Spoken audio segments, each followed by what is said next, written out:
Welcome to Commercial Real Estate Pro Network's CREPN Radio. Thanks for joining us. My name is J. Darren Gross. This is the podcast focused on commercial real estate investment and risk management strategies. Weekly, we have conversations with commercial real estate investors and professionals who provide their experience and insight to help you grow your real estate portfolio. Today's interview is sponsored by Building Insurance and Risk. When you invest in real estate, it pays to work with a real estate investor protection specialist to protect yourself and your investment from catastrophic loss. The experts at Building Insurance and Risk focus on real estate investor protection. They provide you with multiple insurance coverage offers and a side-by-side coverage comparison. To learn more, go to buildinginsurancerisk.com. Today, my guest is Maya Weinreb. Maya is an entrepreneur and a real estate investment bookkeeping specialist. Maya has been doing bookkeeping for almost 20 years and is a QuickBooks Pro advisor. Before she started her bookkeeping firm, she held the position of CFO for a marketing company in Los Angeles. And in just a minute, we're going to speak with Maya about what does every real estate investor need for their books.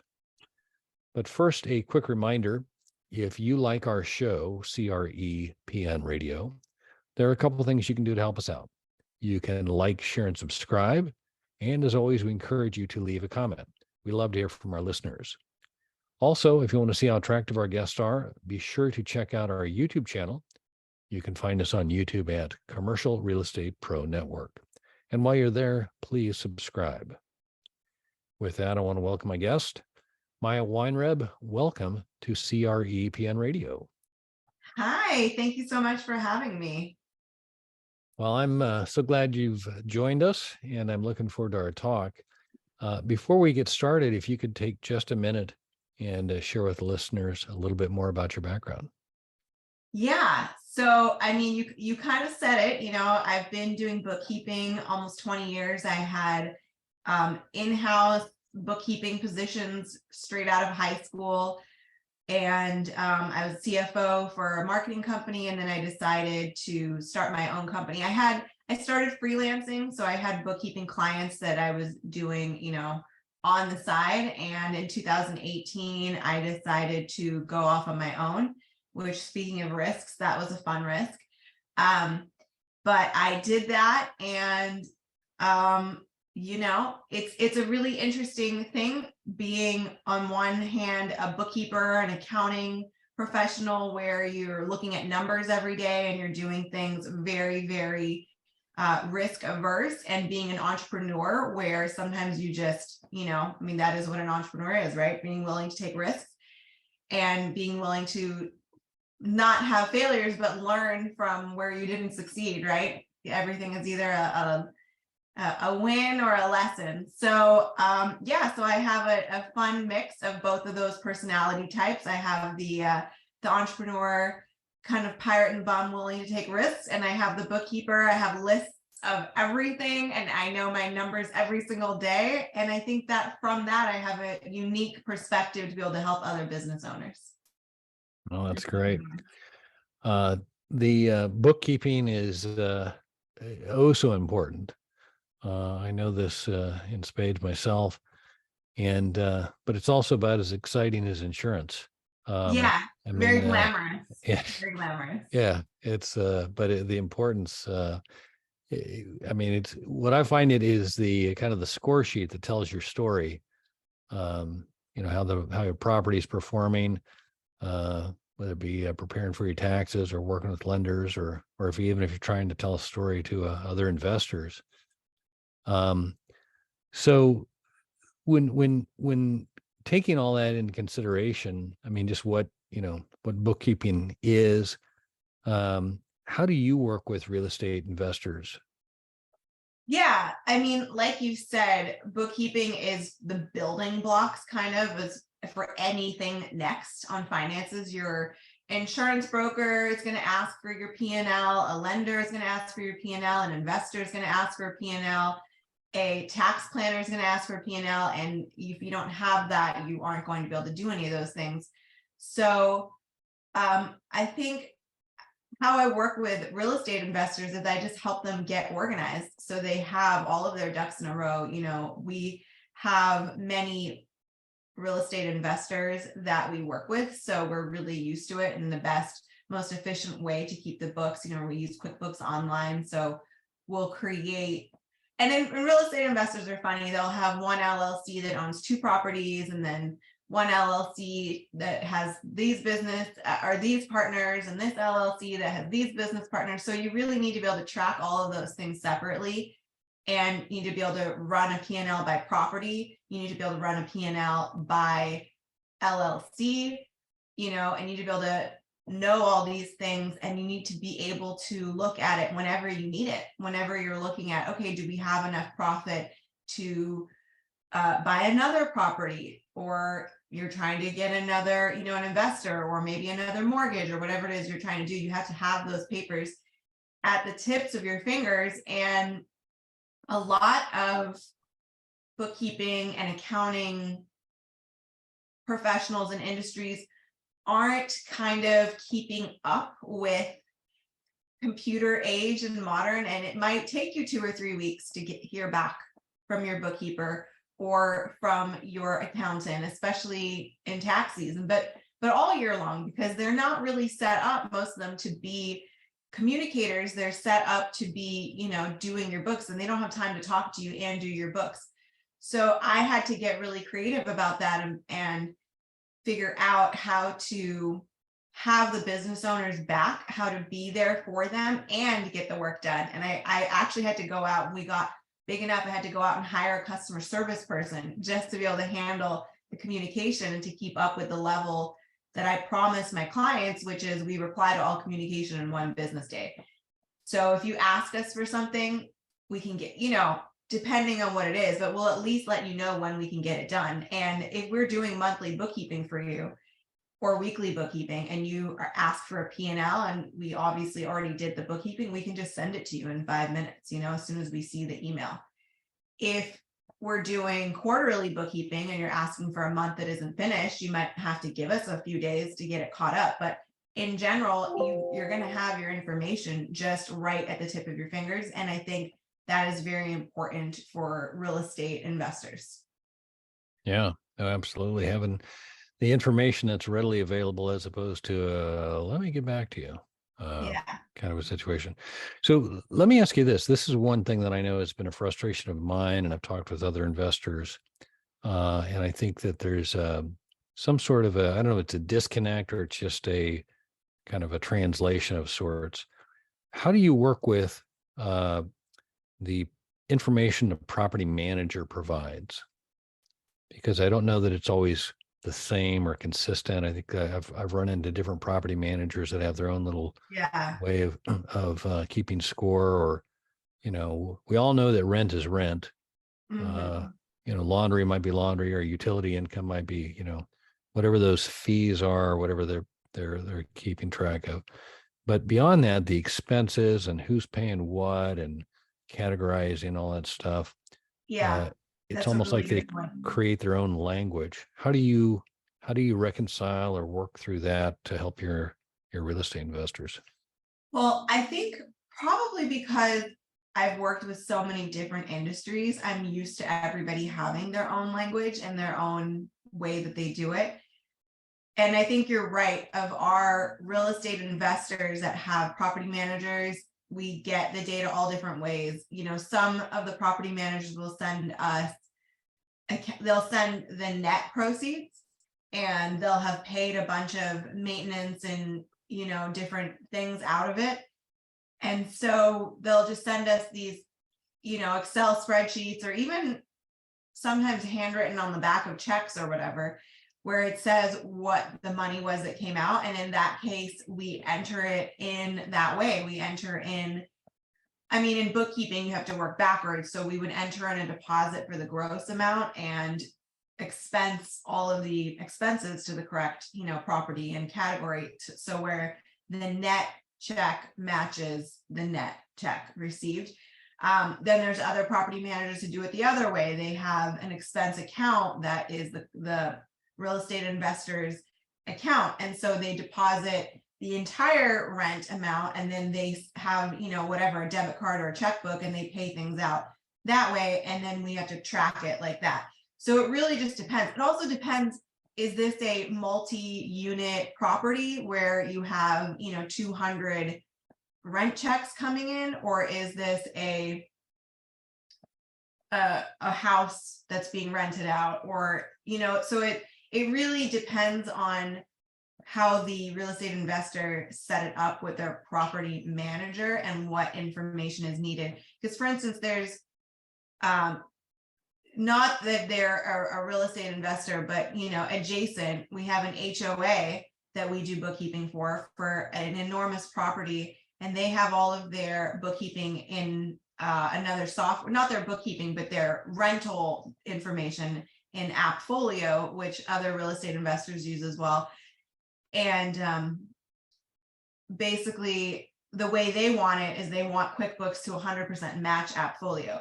Is that something I would recommend? No, because I think it's redundant and unnecessary. And if you're going to have a whole software that has all of your information, I would do QuickBooks just for tax purposes. So you just have income, and expenses, and not have duplicate work.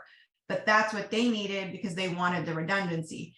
There's other real estate investors where they have a similar thing and they're using another app. I think the other one is Buildium, and they're using Buildium, they're using Appfolio, and that's totally fine. But you don't want to do, in my opinion, you don't want to do redundant double work. So give us the gross amounts and the net amounts, you know what I mean? Like, we'll give us access to that software so we can figure out what stuff is, but you don't need us to enter each check individually for 200 renters each month, stuff like that. So we really work with whatever system the person is using, and then just recommend best practices to save them the most amount of money and efficiency and get them what they need. Sure. No, I just want to make sure I understand so the 200 unit property, you've got a client that wants you to input every check for every tenant, I think? Yes. Wow. I would think I could see the benefit of having, the gross amount of rent, and then itemize the expenses below that so that you have a net deposit that matches what you received, kind of thing. Because I think, tracking all of those expenses, that I think one of the things that, and again, I've been guilty of the DIY kind of bookkeeping for a while, until I realized that there was a smarter way to do it. Is it the Schedule E? Is that kind of the expenses that get tracked primarily by for tax purposes? Is that kind of those categories? Is that kind of the ones that you look for, or that you would pick up from the property management software or bookkeeping records? Well, I forget which schedule it is, honestly, on top of my head, because I don't do the actual taxes. But Sure. Businesses in general all follow the same laws as far as what is tax deductible. As far as the assets and the mortgages and the loans and things like that, that's, what you track on your balance sheet, and your CPA is going to put those in the most tax beneficial way for you, hopefully. But as far as the expenses, it's pretty much, even just business to business, it's going to be the same, right? Anything that's a business expense. So the utilities, the business meals, the investor meetings, the promotion, the marketing, the vehicle expenses, any home office expenses that the real estate investor has. So all of those, as well as the specific expenses for the property. So, we're always looking at how do we save you the most money on taxes, and the best way to do that is to have bookkeeping, so you're not missing deductions that you should have, because you're going to forget when people go out to eat with their business partners and they don't use their business card or whatever. They're just going to forget that they spent that money, and that's a business deduction. So if we try to set people up for best practices, So that way they are able to save the most amount of money on taxes. But at the same time, business owners and entrepreneurs and real estate investors are going to do what they're going to do. And if they don't use the best practices that we recommend, we're still going to do the bookkeeping for them. It's just going to take longer. So then they're just going to end up paying more money for bookkeeping and potentially more money for taxes, but we're still going to help them and we're still going to do, the best that we can. So like I said, with this HOA that wants us to make everything redundant, that's not what I would recommend. I think that costs them a lot of money to do all that double work, but that's what the HOA needs. And so that's what we're doing for them. Whereas there's other things where I tell my bookkeepers this, I have a team of 6 bookkeepers, that the client is not the expert in bookkeeping, we are. So just because the client says, do this or do it this way, or even when they say my CPA said, that's probably not what their CPA said. They probably misunderstood it. And just because they want us to put the owner's draw on the P&L doesn't mean that we can or we're going to. We can work out what are they trying to solve? What is the problem you're trying to solve? Oh, well, I just want to know what I really have left at the end of the year. Okay, great. Let me show you how to get that. Or let me create a report for you that has that. Or let me show you how your statement of cash flow works, right? But we're not just going to do what they think because we're the expert, and that, just like they might be the expert on real estate investing, and I'm not an expert on real estate investing, but I am an expert on real estate investing bookkeeping. And so I will tell them the best practices, but I'm also going to work with them. I'm not going to say, well, you didn't follow my advice, and so I'm not going to do it for you. I'm just going to say, well, you didn't follow my advice. This is actually going to take 10 hours longer than it would have if you did, but I'm going to do it for you just as long as you're willing to pay for that. Yeah, no, I hear you.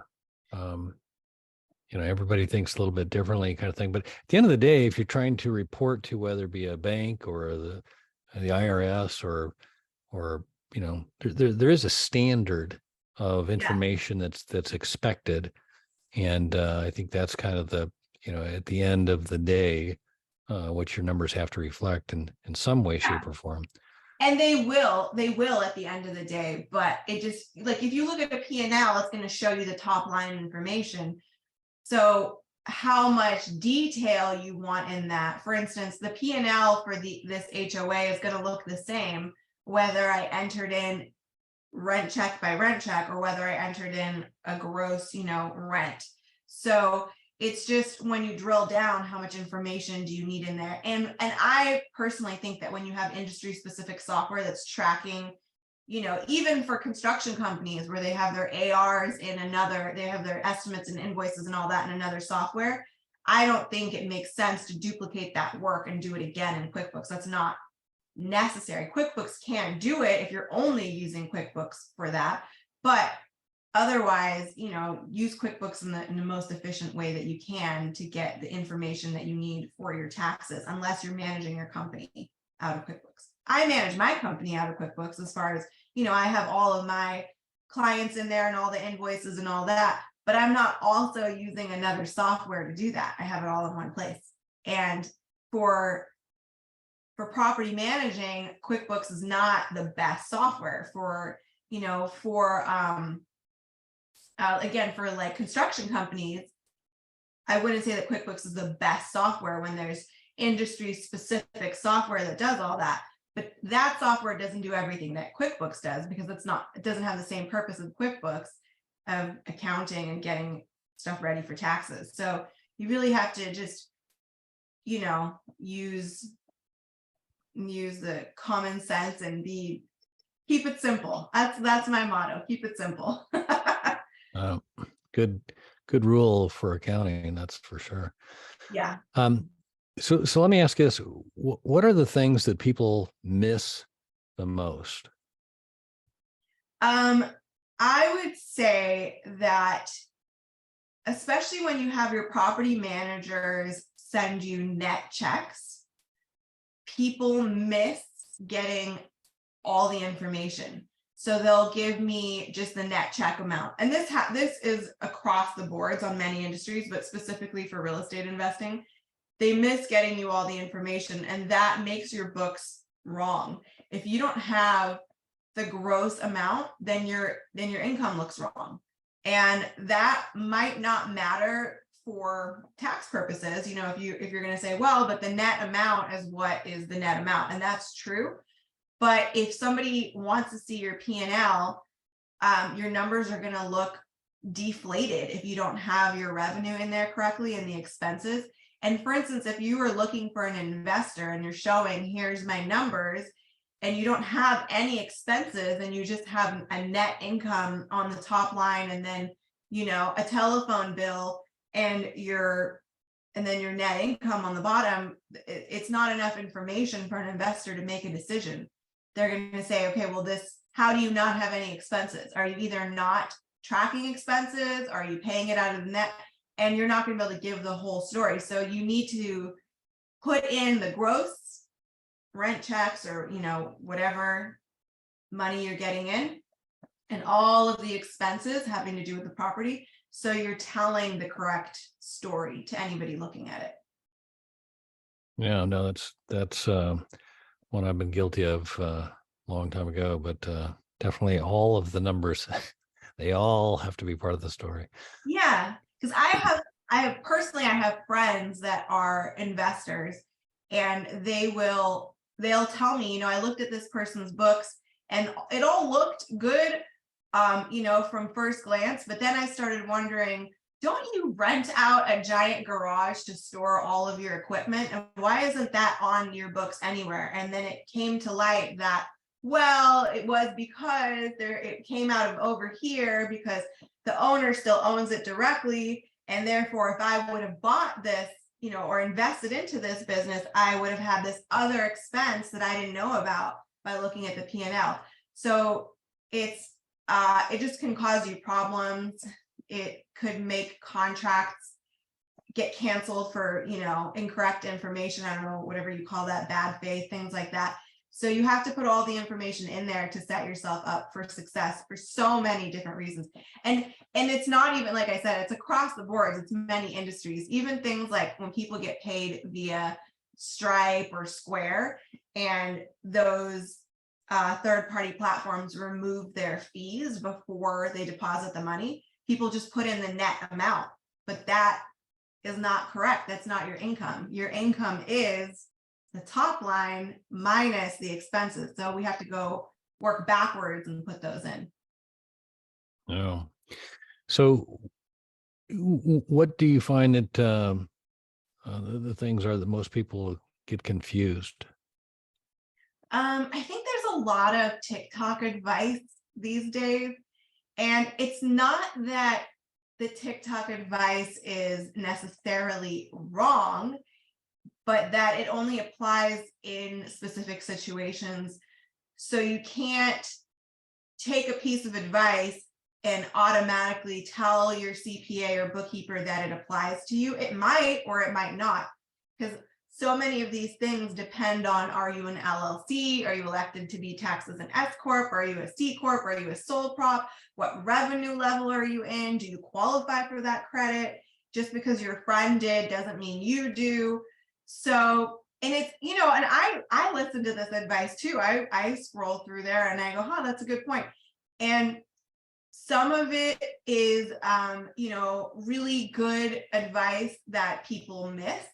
A lot of it is really good advice, but the only thing is that it just doesn't apply for every situation. So you have to work with a CPA, a tax planner. I mean, a bookkeeper, yes, but your bookkeeper is going to get your basics. If you come to your bookkeeper and say, does this tax loophole apply? They may or may not know, because they're not in the business of doing taxes or tax planning. They're in the business of recording history of what happened in your company. So you have to have a CPA, and preferably, or a tax preparer, and preferably one that does tax planning. So you can sit down with them and say, hey, TikTok told me that if I rent my, if I use my property for business meetings for 2 weeks out of the year, I can take this deduction. And how do I do it? And what's the best practice? And what's the numbers? And then the tax preparer will tell you, or hopefully your tax planner, right? This is not all CPAs or tax preparers do tax planning, will tell you, yeah, exactly. You should, this is how to do this, because you can't just do it with no paperwork, with no nothing. Like, you can do it. It's a legitimate tax loophole, but in order to not get audited, in order to have this correctly, here's how to implement that. Or, I heard on TikTok that I need to pay my kids' payroll. Absolutely, that is a legitimate thing, but here's rules that go with that. Your kids have to actually be doing something for your business. You can't just pay them to pay them, because you have to prove you're paying them for something. Like, I follow, Grant Cardone, the whole 10X movement. I don't know if you've heard of him. Probably. He's a big real estate guy. And he pays his kids, but he makes his kids go on stage and talk in front of thousands of people. And that's what they get paid for. They get paid speaking fees. And that, they're in some of his promo. They get modeling fees, they get speaking fees, and legitimately they get paid. But if you have a 2-year-old and you're not at least using them for promotion and marketing, then you can't legitimately pay them. So again, it's not that I'm going to say that this advice is wrong. I haven't heard all of it. Some of it might be wrong, but it's use it correctly, get all of the rules, and make sure that you are using it correctly and that it applies to you. Yeah, no, that's definitely, I love the inference that the TikTok accountant is the Yeah. the superior, but it's funny. So let me ask you this: what do you find that people do wrong? Well, I would say real estate investors are better than most industries because they always have investors looking at their, things. And so they generally do have a set of books of some kind. But in general, I would say what people do wrong is not having bookkeeping. They try to wing it. I've talked to companies that have 700,000 revenue and no bookkeeping. And they're stressing out. They don't know. I don't even know if I have enough money to hire another person. I'm like, of course you don't. How would you know? What are you like gut feeling this? And as an entrepreneur myself and a bookkeeper, I just think they're crazy. I don't know how you could possibly live your life like that. That is more risk than I would be willing to take as an entrepreneur. So I think that having your numbers gives you such a sense of stability and direction and peace of mind that trying to wing it all the time isn't, I mean, and maybe some people just innately kind of know their numbers, and that's great. But I think so. I don't know if this is what real estate investors do wrong, because they generally have numbers because they had to. But not having the books correct, missing deductions, not having a professional to ask, just like real estate investors go to all these seminars and learn things about being real estate investors, they're not doing that for bookkeeping, because why? Why should they? So you've got to get a professional to help you, even if it's just someone that can answer questions for you and get it right. Otherwise, it's going to be a mess at some point, and it's going to be stressful. And who wants to do that thing right before taxes or right before you need another investor, where you're spending 3 days hidden away with a pot of strong coffee and maybe something stronger and a box of receipts, and your bank account's open. You're smiling like you know what I'm talking about. Yeah. It's tax season. I know exactly what you're talking about. Yeah. Let's not do that. Let's not Yeah. have that stress. Well, and here's, I think, probably the question I want to ask you that I think is probably the key to a lot of this is, what's the frequency that people are doing their books as opposed to what you recommend? That I think it really depends on the amount of transactions and what's occurring. For instance, if you ask me how often a law firm or construction company or a marketing company should do their books, I would have a different answer. A real estate investor that has a property manager If they don't have a property manager, then like every day, but if they have a property manager that's handling the day-to-day for them, then depending on the amount of transactions and revenue, because you might be able to keep it up quarterly, if you're just kind of starting out and you have a couple of properties, it's not something that you have to look at every minute necessarily. So maybe quarterly would be good enough. If you have several properties, you would probably want to move to monthly. But again, it depends on if you're doing it yourself or if you have a team. You know what I mean? So there's just a lot of variables. I would talk with the person and see what makes the most sense for them, their revenue, their amount of transactions, and whether or not they have a property manager or they're trying to be the property manager.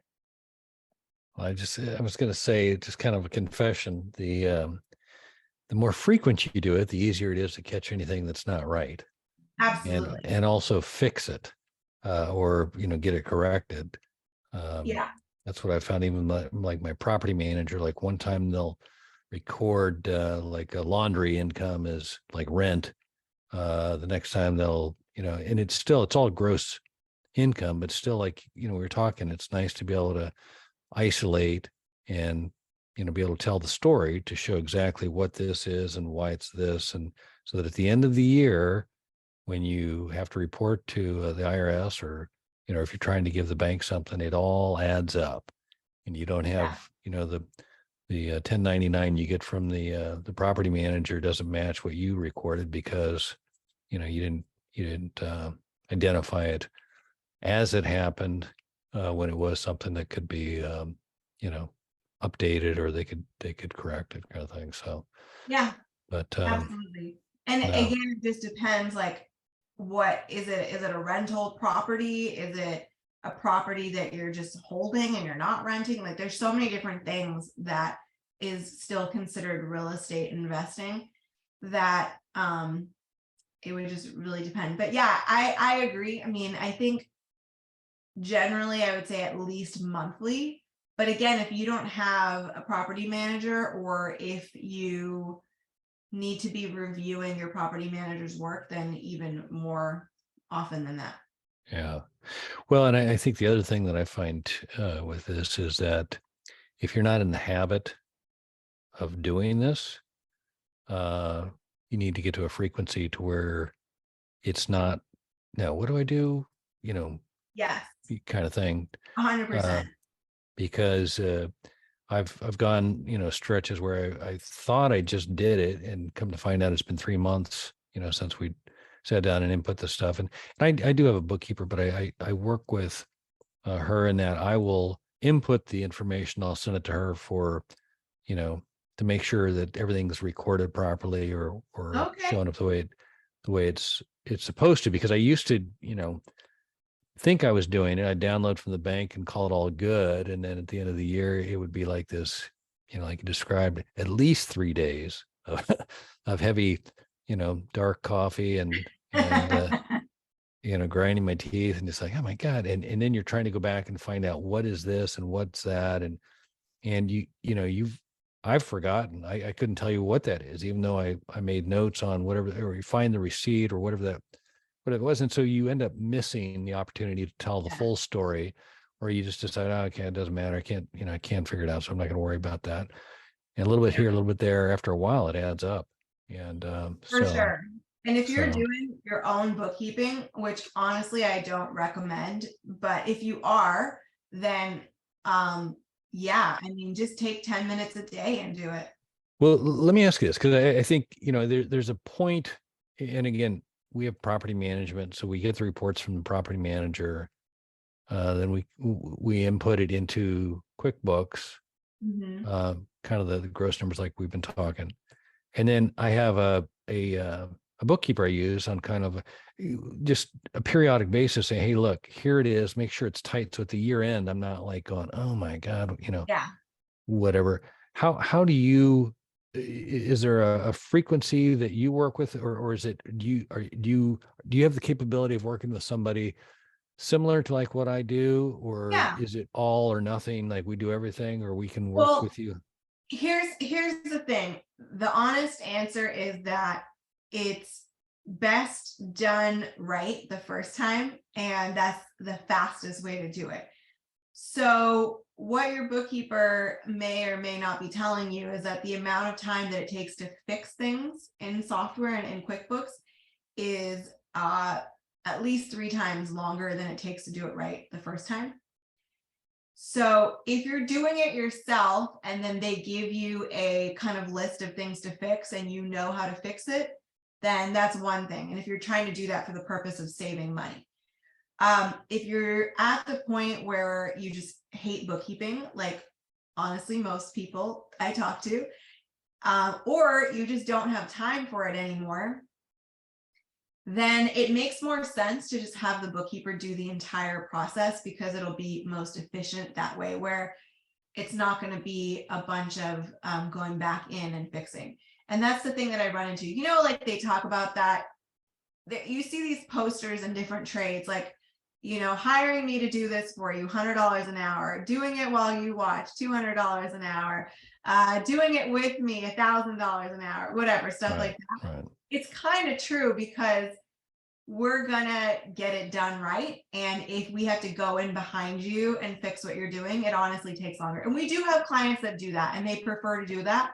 And I just tell them, okay, but we do charge more for that. Our hourly rate is higher for doing, reviews, kind of consultation type stuff.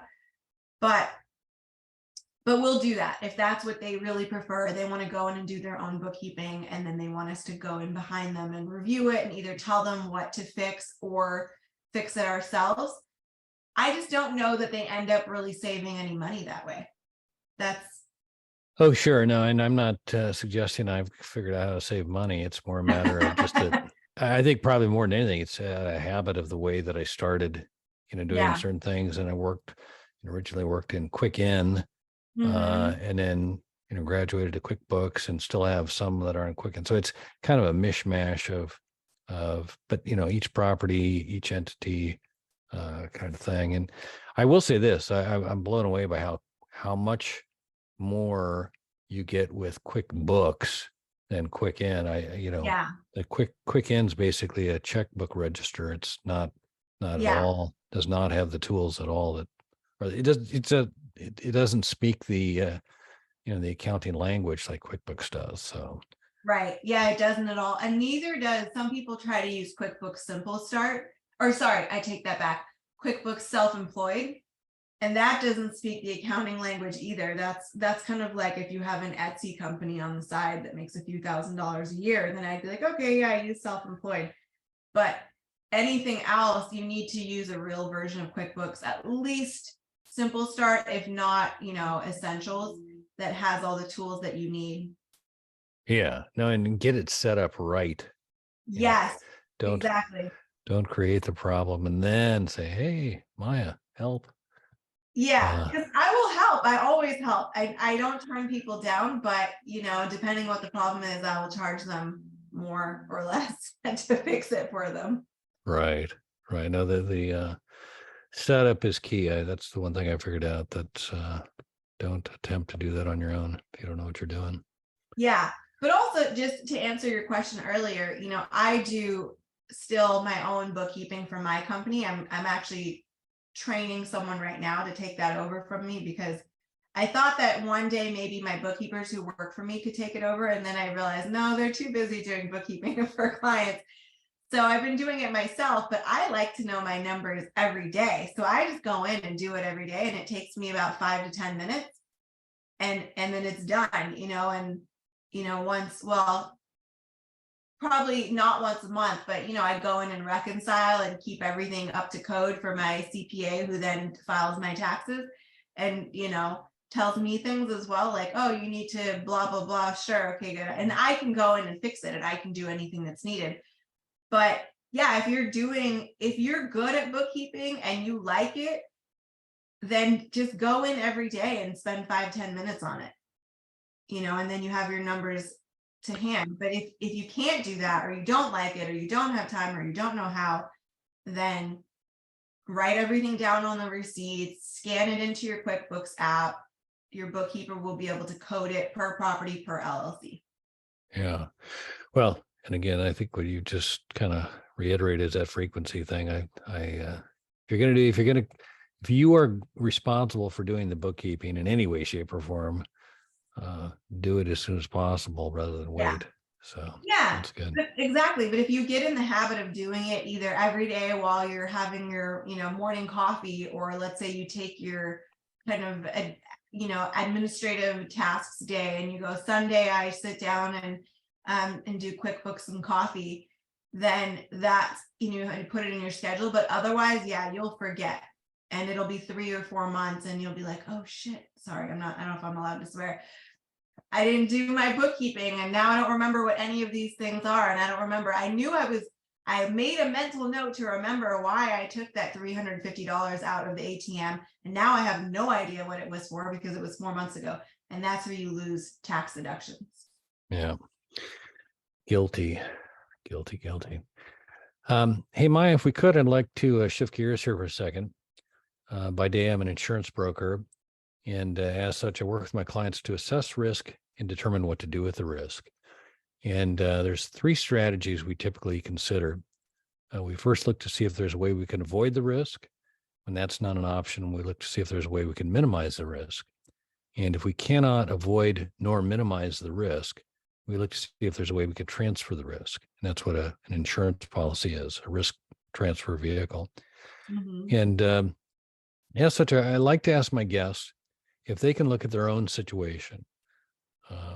Could be your clients, real estate investors, the tax code, whatever that you think of or would like to identify that you consider to be the biggest risk.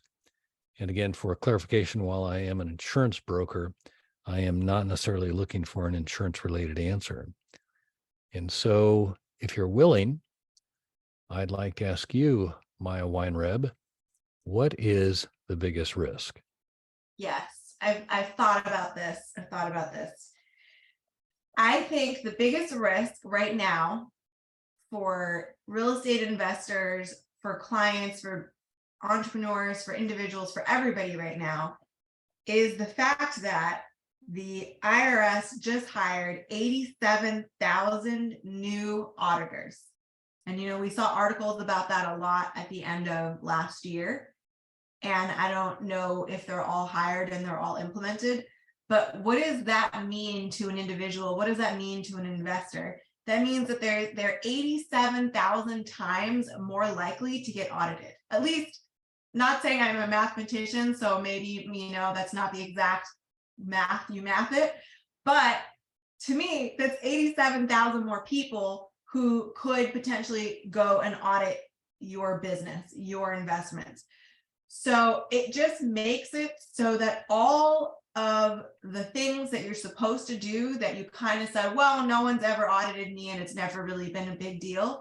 Now is the time to get all of your ducks in a row, because you have just to math it correctly. Let's just say there's 87,000 more people who could try to audit you than there were before.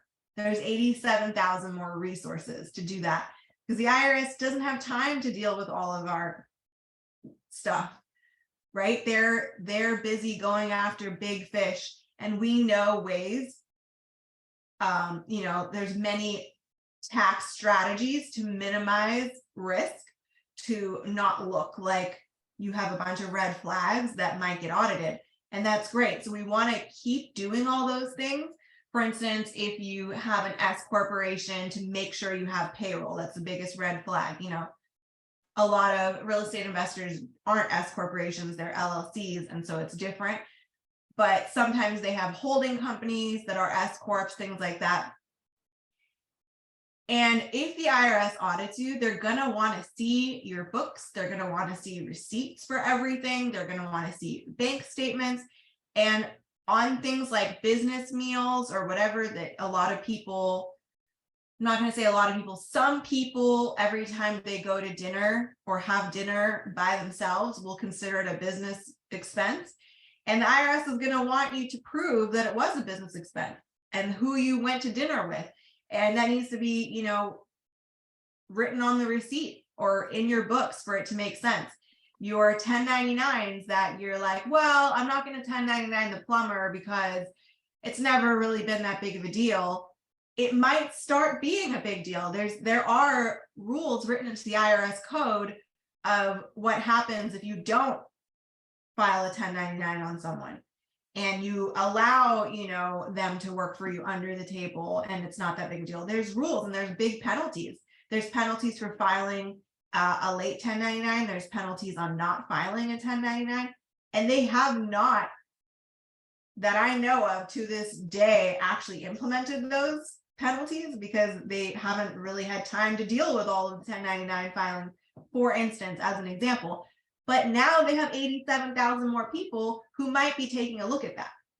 And the IRS, being the IRS, if they find something that you did wrong, they might try to go backwards and audit you the last 7 years.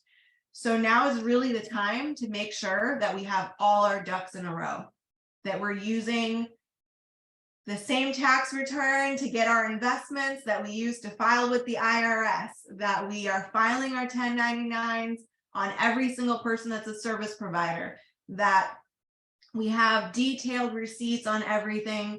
And I think that while I hope that we can continue, just being risk averse and not creating things that are red flags, I don't know that that's the case anymore. That might be changing. They might be, I'm really trying not to swear.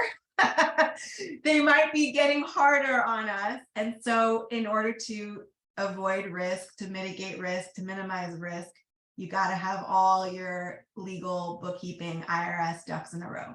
And I don't mean to say that there's some big monster that's terrible and scary, because they're not. And they're all, pretty much all IRS agents and auditors are nice people and they're helpful and they're just doing their job.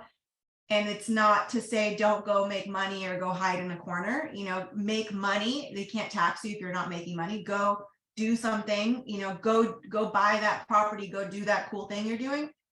But just have all your ducks in a row so that nothing can ever come back and build, tear down your empire that you built. 87,000 new IRS auditors. Definitely something to be concerned with. Yeah. Hey, Maya, where can listeners go if they'd like to learn more or connect with you? Yeah, my website is solvencynow.com. And they can email me at maya@solvencynow.com. It's MAYA, and Solvency Now is, SOLVENCYNOW. So maya@solvencynow.com, or you can check out my website, solvencynow.com. You can click on there for a free consultation. I also do webinars every week that you can go to my YouTube page, which I think you can get to through my website. You can find me on Facebook, either under Maya Weinreb or Solvency Now Bookkeeping, Instagram, LinkedIn, TikTok. I give TikTok advice. No, I'm just kidding. I just tell people to file their 1099s. Pretty much you can send a smoke signal and I will help you. I personally have a purpose of helping business owners and entrepreneurs succeed. My mission statement for my company is complete and perfect financial records for your peace of mind.